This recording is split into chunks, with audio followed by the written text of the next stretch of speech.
Hello students. Now today we will continue with the first chapter of Indian economic development. Now today we will discuss about the topic causes responsible for decay of Indian handicraft industry.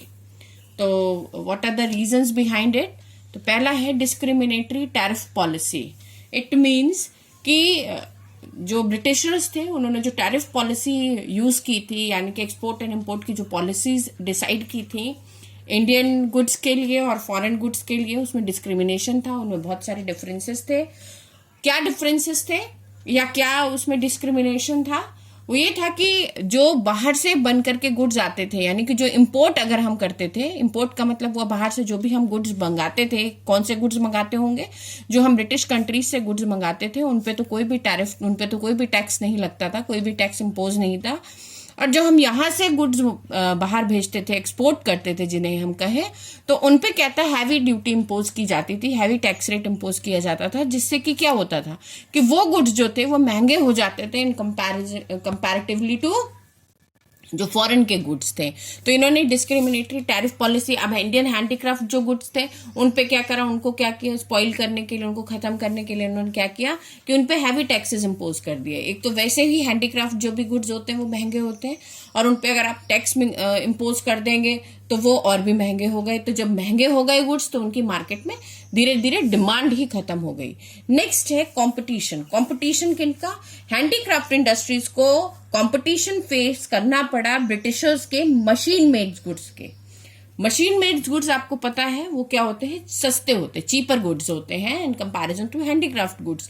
और लोगों को लगा कि हमें सामान जो है वो एक तो मशीन मेड गुड भी मिल रहा है और कंपैरेटिवली उससे सस्ता भी मिल रहा है. तो इंडियन गुड्स की या हैंडमेड गुड्स की जो डिमांड थी वो धीरे धीरे कम हो गई.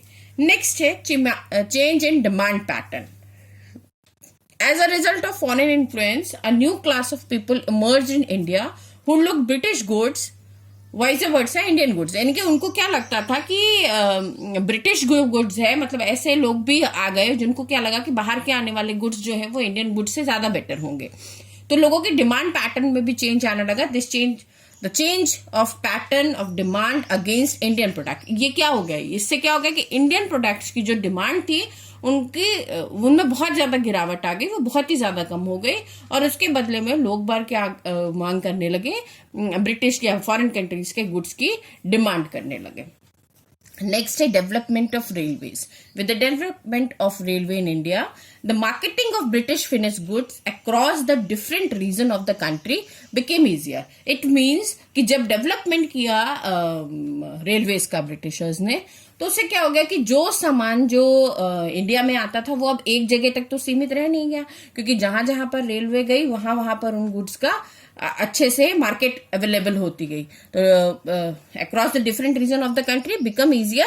दस the size of market for low cost British goods expanded and that of Indian products. मतलब क्या हुआ, इंडियन प्रोडक्ट्स की जो डिमांड थी उससे क्या हो गई, वो तो कॉन्ट्रैक्ट हो गई, वो तो कॉन्ट्रैक्शन में चली गई. और जो इनकी थी, क्योंकि ये ब्रिटिश के गुड्स एक तो वहां से सस्ते आ रहे थे, टैक्सेस भी उस पर इम्पोज नहीं थे, अच्छे भी थे, मशीन मेड क्योंकि गुड्स थे तो वो बहुत अच्छे भी लोगों को लगने लगे, सस्ते भी लगने लगे और उसकी अवेलेबिलिटी भी इंडियन मार्केट में इजीली हो गई. क्यों? क्योंकि रेलवे के through the transportation through the roads वो इजीली लोगों तक पहुंचने लगी.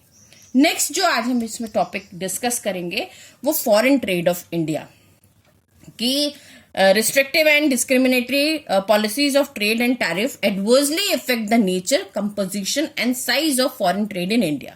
At the time of independence, the condition of foreign trade was कैसी थी? वो क्या सबसे पहला है, composition of trade. India was made an exporter of primary goods and importer of manufactured goods. Composition क्या हुआ इंडियन ट्रेड का? इंडियन ट्रेड किस तरीके की हो गई कि हम तो क्या हो गए, केवल रॉ मटेरियल को देने वाले हो गए, यानी प्राइमरी गुड्स को देने वाले हो गए. और इंपोर्टर किस चीज के हो गए, यानी मार्केट हम किस चीज के हो गए, जो वहां से बना हुआ गुड आने लगा। अच्छा, प्राइमरी गुड्स होते क्या? प्राइमरी गुड्स होते क्या है? प्राइमरी गुड्स थे जैसे जूट, कॉटन, इंडिगो, सिल्क, ये सब क्या है? प्राइमरी गुड्स है। तो हम केवल इनके एक्सपोर्टर हो गए।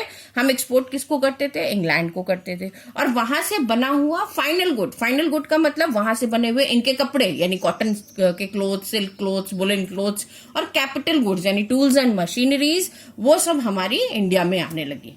नेक्स्ट है direction of trade. Direction of trade में हम क्या पढ़ेंगे कि not only in the composition of trade a great change in direction of the India's foreign trade was also seen.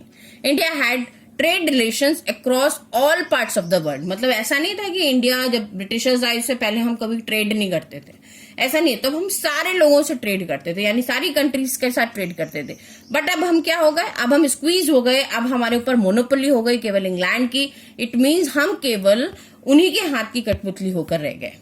तो ब्रिटिशर्स ने क्या करा कि सबसे पहले तो क्या करा, हमको अपनी मोनोपोली सौंप दी, मोनोपोली ऑफ कॉलोनियल गवर्नमेंट, यानी कि हमारे ऊपर कॉलोनियल गवर्नमेंट की पहले तो मोनोपोली हो गई। दूसरा क्या हुआ कि opening of Suez canal in 1869 में ओपनिंग हुई स्वेज कैनाल की, greatly reduce the cost of transportation between the India and England. अब क्या हो गया? थ्रू द वाटर, यानी कि अब हम पानी के जहाजों से क्या करने लगे? अपनी चीजों का ट्रांसपोर्टेशन, एक्सपोर्ट एंड इंपोर्ट करने लगे। And India and England avoiding the African continent, this provide a direct route for the ships operating between India and England. मतलब इंडिया एंड इंग्लैंड के बीच में क्या हो गया? इजी हो गया सामान को एक्सपोर्ट करना और इंपोर्ट करना। क्यों?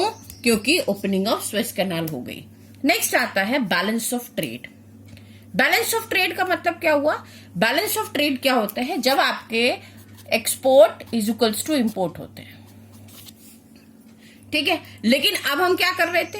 हम तो केवल, हमारा तो एक्सपोर्ट सरप्लस चल रहा है ना, क्योंकि इंडिया क्या कर रहा है? एक्सपोर्ट सरप्लस कर रहा है। एक्सपोर्ट ज्यादा कर रहा था, इंपोर्ट कम कर रहा था, ठीक बात है। लेकिन एक्सपोर्ट सरप्लस तो क्या चीज होती है? Excess of exports over imports, ये चीज होती है। इससे फायदा क्या होता है? अगर एक्सपोर्ट हमारे ज्यादा और इंपोर्ट कम हो तो इट मीन्स कि हमारे तो इकोनॉमिक डेवलपमेंट बहुत होना चाहिए था, लेकिन हमारा इकोनॉमिक डेवलपमेंट जो था वो बहुत कम था, क्योंकि इसका फायदा, जितना ज्यादा फायदा प्रॉफिट हो रहा था वो किसको हो रहा था? वो इंडियन गवर्नमेंट को नहीं हो रहा था। वो फायदा किसको हो रहा था? केवल कॉलोनियल गवर्नमेंट को हो रहा था। Thank you.